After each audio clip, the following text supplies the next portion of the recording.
तो ये थे हमारे 4 ऑर्डर्स, कैसे ये एक दूसरे से कनेक्टेड हैं। अब इस ऑर्डर में क्या है, जो ह्यूमन ऑर्डर है ना, वो क्या हर ऑर्डर को एक तरह से वेस्ट ही कर रहा है और उनको मतलब उनके लिए कुछ फ़ायदा नहीं दे रहा है, वो उनका नुकसान ही कर रहा है। तो ह्यूमन बीइंग मेन रीज़न है कि हमारे नेचर में हार्मनी इंश्योर नहीं होती है।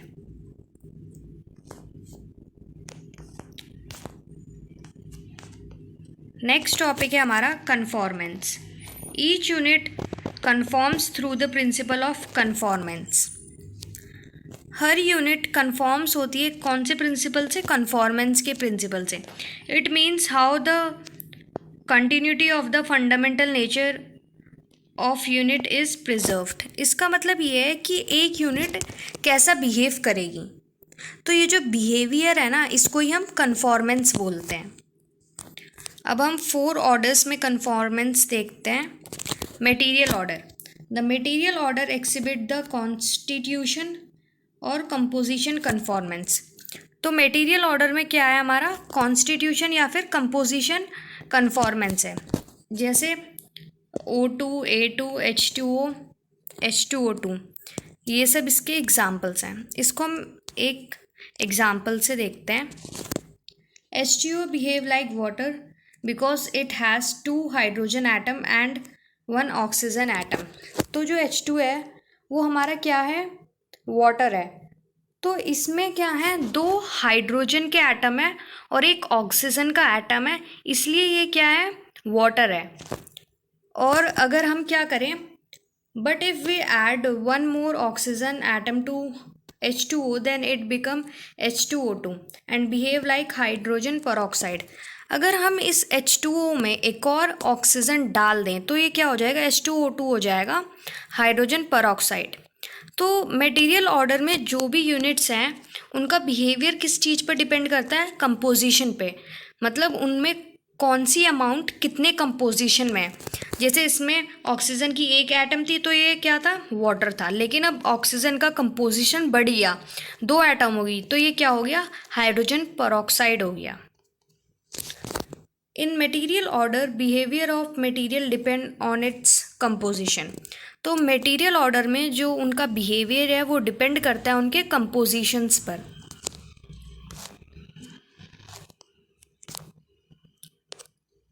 नेक्स्ट ऑर्डर है हमारा plant bio order. Plant has seed conformance. तो प्लांट्स में क्या होता है? सीड कन्फॉर्मेंस होता है। A neem tree seed will always sprout a neem plant. तो जो हमारा नीम सीड है, मतलब नीम का जो सीड है वो हमेशा क्या करेगा? नीम का ही पेड़ देगा हमें। ऐसा नहीं है कि नीम का सीड हमें मैंगो का पेड़ देगा। Okay. Its fruits, its leaf, the taste of leaves, the colour of leaves, all these characteristics depend on its seed. तो जो नीम का पेड़ है उसकी जो पत्तियां हैं, उसका जो फ्रूट है, उसका जो टेस्ट है उसकी पत्तियों का, और जो उसका कलर है, वो सब किस पे डिपेंड करेगा? कि उसका सीड कैसा है। तो हमारे बायो ऑर्डर में जो कन्फॉर्मेंस है वो सीड कन्फॉर्मेंस होता है। मतलब बायो ऑर्डर में जो भी कुछ होगा वो उसके सीड पर डिपेंड करेगा, उसका बिहेवियर कैसा होगा, जैसा उसका सीड होगा। नेक्स्ट ऑर्डर है हमारा animal order. Animals has breed conformance. Animal में क्या होता है? ब्रीड कन्फॉर्मेंस होता है। Puppy always behave like dog. जो हमारे पपी हैं वो हमेशा कैसे बिहेव करेंगे? डॉग के जैसे बिहेव करेंगे।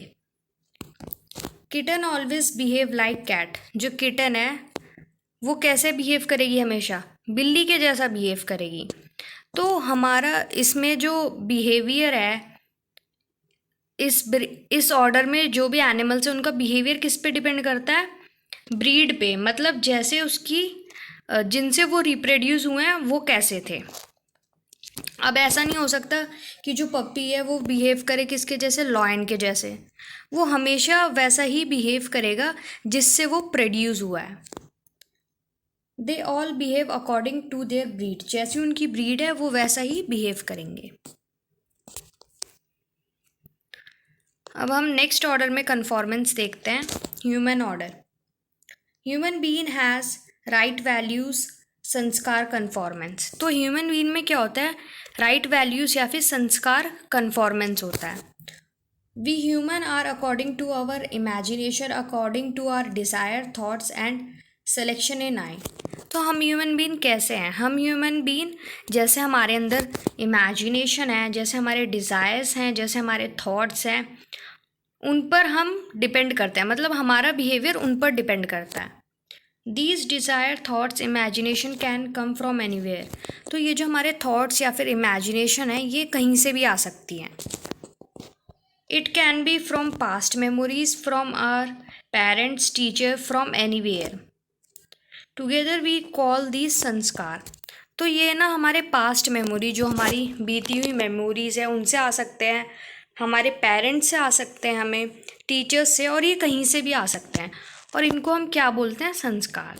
तो ह्यूमन ऑर्डर में कोई ह्यूमन कैसा बिहेव करेगा, ये उसके संस्कार, उसकी राइट वैल्यूज़ पर डिपेंड करेगा। तो ह्यूमन ऑर्डर का कन्फॉर्मेंस क्या है? राइट वैल्यूज़ या फिर संस्कार। नेक्स्ट टॉपिक है हमारा innateness. Innateness means to exist naturally. Innateness का मतलब क्या है? एग्जिस्ट करना naturally. Each unit in existence exhibit innateness and intrinsic quality that cannot be separated from it. तो इनेटनेस का मतलब ये होता है कि एक ऐसी क्वालिटी जो हम किसी से सेपरेट नहीं कर सकते, मतलब उस क्वालिटी को उस चीज़ से हम अलग नहीं कर सकते, वो क्या होती है? इनेटनेस होती है। अब हम 4 ऑर्डर्स में इनेटनेस को देखते हैं। Material order. Innateness of material order is existence. तो इसका इनेटनेस क्या है? एग्जिस्टेंस है। मैटर कैनॉट बी डिस्ट्रॉय और डिसअपियर फ्रॉम एग्जिस्टेंस। मतलब जो भी मैटर है उसको हम डिस्ट्रॉय नहीं कर सकते, और उसको डिसअपियर, ऐसा भी नहीं है कि वो अपीयर ना हो, वो यहाँ पर रहे ना एग्जिस्टेंस में। तो ये ना मटेरियल ऑर्डर का क्या है? एक ऐसी क्वालिटी है, ऐसा कैरेक्टरिस्टिक्स है जिसको हम रिमूव नहीं कर सकते।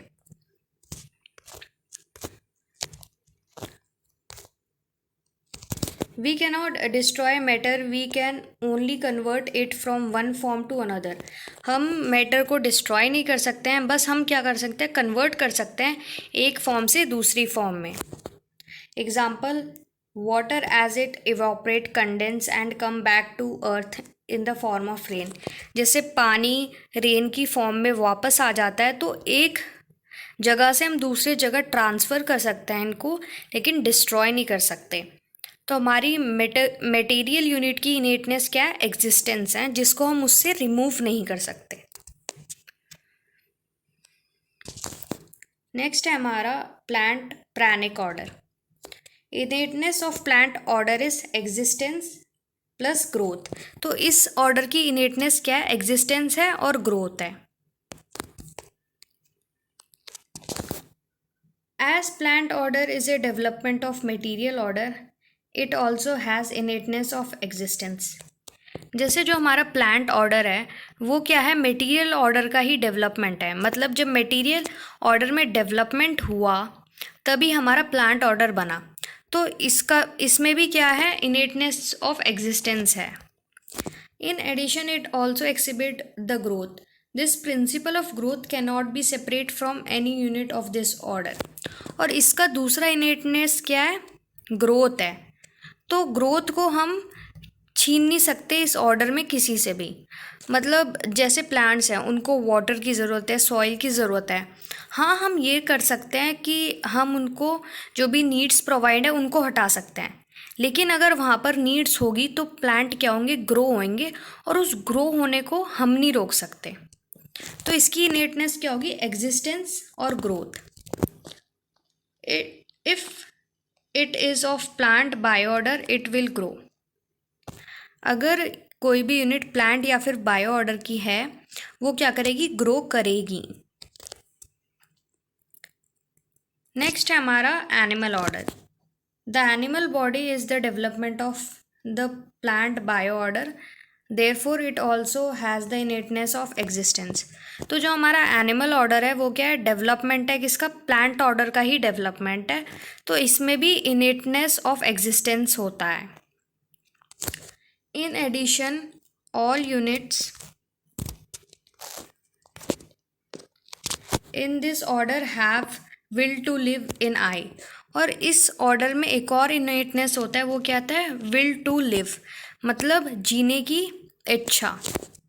No unit in this order can separated from this will to live, it is intrinsic to every unit in this order. और ये जो विल टू लिव है ना, हम सेपरेट नहीं कर सकते इस ऑर्डर से। तो ये क्या है, हमारा इंट्रिंसिक है हर यूनिट के लिए। इंट्रिंसिक मतलब प्योर है हर यूनिट के लिए जो भी इस ऑर्डर में है। हम ऐसा कर सकते हैं कि जो भी उन्हें रहने के लिए जो भी उन्हें नीड्स चाहिए उनको रिमूव कर सकते हैं, लेकिन अगर उनके पास नीड्स होंगी तो वो जिएंगे। तो एनिमल ऑर्डर की नीडनेस क्या होगी, एग्जिस्टेंस और विल टू लिव। नेक्स्ट है हमारा human order. The human being existence plus growth in body plus will to live with happiness in I. तो ह्यूमन बीइंग में एक इनेटनेस होती है एग्जिस्टेंस और ग्रोथ की, किसमें, बॉडी में, और क्या होती है, will to live with happiness in I में। Each unit of this order not only want to live but also want to live with happiness. तो इस ऑर्डर में मतलब ये नहीं है कि सिर्फ जीने की इच्छा नहीं है, जी रहे हैं तो किसके साथ जी रहे हैं, खुशियों के साथ जी रहे हैं। तो इस ऑर्डर में जो भी यूनिट होगी वो खुशियों के साथ जीना चाहेगी।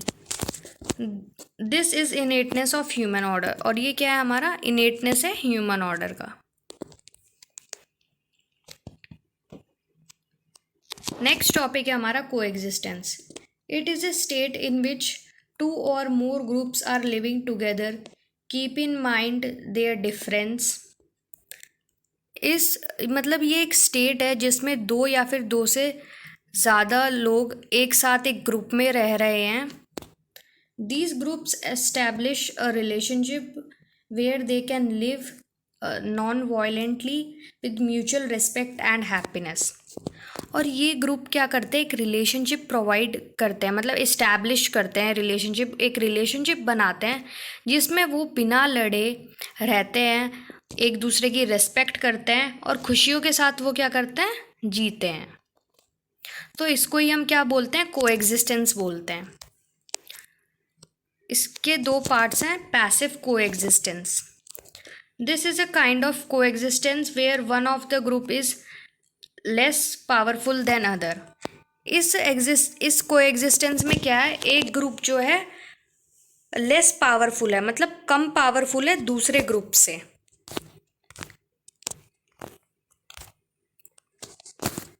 This environment has violence and has unequal relationship. तो जहाँ पर ऐसा होगा दो ग्रुप्स में, एक लोग ज़्यादा पावरफुल होंगे एक लोग कम पावरफुल होंगे, तो वहाँ पर क्या होगी, लड़ाइयाँ होगी और वहाँ पर एक अनइक्वल रिलेशनशिप होगा। नेक्स्ट है हमारा active coexistence. This a kind of coexistence where all groups are equal, access equal resources and opportunities and mutual happiness and respect। तो इस ग्रुप में क्या है, जो लोग हैं वो क्या है, इक्वल हैं और इक्वल रिसोर्सेज ही एक्सेस करते हैं और म्यूचुअल हैप्पीनेस और रेस्पेक्ट के साथ वो रहते हैं। तो ऐसे इन्वायरमेंट में क्या होगी, पीस होगी, जस्टिस होगा और एक इक्वालिटी होगी।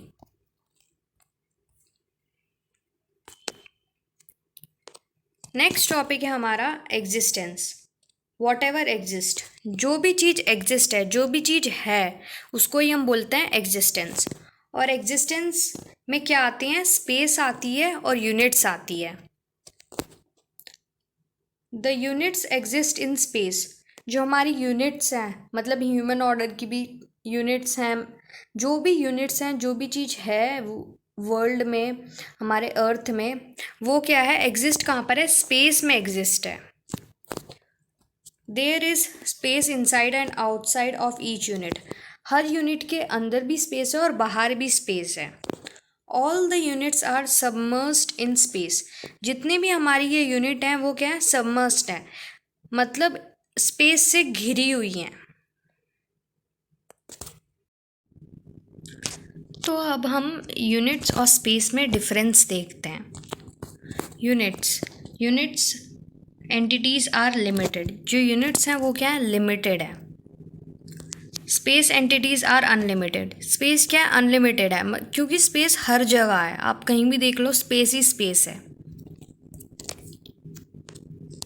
दे आर एक्टिव। ये क्या है, यूनिट्स क्या है, एक्टिव है, क्योंकि यहाँ पर एक्टिविटीज़ होती हैं। They show no activity. ये क्या स्पेस क्या करती है, कोई भी एक्टिविटी शो नहीं होती। अब आप देख लो कोई स्पेस है, वहाँ पर कोई एक्टिविटी थोड़ी होती है, तो यहाँ पर क्या होती है, कोई एक्टिविटी नहीं होती है। They can be energised. यहाँ पर एनर्जाइज्ड का मतलब क्या है, यूनिट्स में क्या होती है, एनर्जी बढ़ती है और घटती है, तो ये क्या है, यूनिट्स एनर्जाइज्ड है। एनर्जी और स्पेस में हम देखते हैं energy is always in equilibrium in space, और स्पेस में क्या है, एनर्जी जो है वो इक्विलिब्रियम में है, तो यहाँ पर कोई एक्टिविटी नहीं हो रही, तो यहाँ पर क्या है, एनर्जी ना ही घट रही है ना ही बढ़ रही है, एक सामान्य अवस्था में है, एक कांस्टेंट वे में है। Each unit can recognise and fulfil its relationship with other members of unit. हर यूनिट रिकॉग्नाइज कर सकती है और फुलफिल कर सकती है अपने रिलेशनशिप को दूसरे लोगों के साथ जो इस यूनिट में हैं। और स्पेस में हम देखते हैं everything is transparent and these reflect things. तो स्पेस क्या है, ट्रांसपेरेंट है और ये सिर्फ चीज़ों को रिफ्लेक्ट करता है, जो भी हमारा यूनिट्स में हो रहा है उनको सिर्फ ये रिफ्लेक्ट करता है। एग्जाम्पल देखते हैं इनका। 4 ऑर्डर्स ऑफ नेचर। नेचर के 4 ऑर्डर्स क्या है, यूनिट्स हैं, हर ऑर्डर में क्या है, यूनिट है। और स्पेस में क्या है, example, space is everywhere. Space क्या है, हर जगह पर है।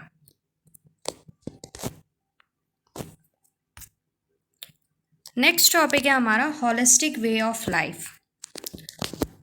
Each one of us lives at all these levels, myself, family, society and nature, and we want to understand all these level of living। तो हम सब जो हैं वो इंडिविजुअल लेवल पे, फैमिली लेवल पे, सोसाइटी और नेचर लेवल पे रहते हैं, और हम क्या करना चाहते हैं, इन सब लेवल्स को अच्छे से समझना चाहते हैं। We look into ourselves and identify our various activities, our choice, thoughts and desire। हम अपनी तरफ देखते हैं और हम आइडेंटिफाई करते हैं अपनी बहुत सारी एक्टिविटीज़ को, अपनी चॉइस को, अपने थॉट्स को, हमारे क्या डिज़ायर्स हैं इनको। This will help us to identify how we think and what we want. और ये जब हम सोचते हैं, जब अपनी एक्टिविटीज़ को आइडेंटिफाई करते हैं, तो ये हमें हेल्प करता है कि कैसे हम क्या कर सकते हैं, अपने आप को आइडेंटिफाई कर सकते हैं और हम क्या चाहते हैं।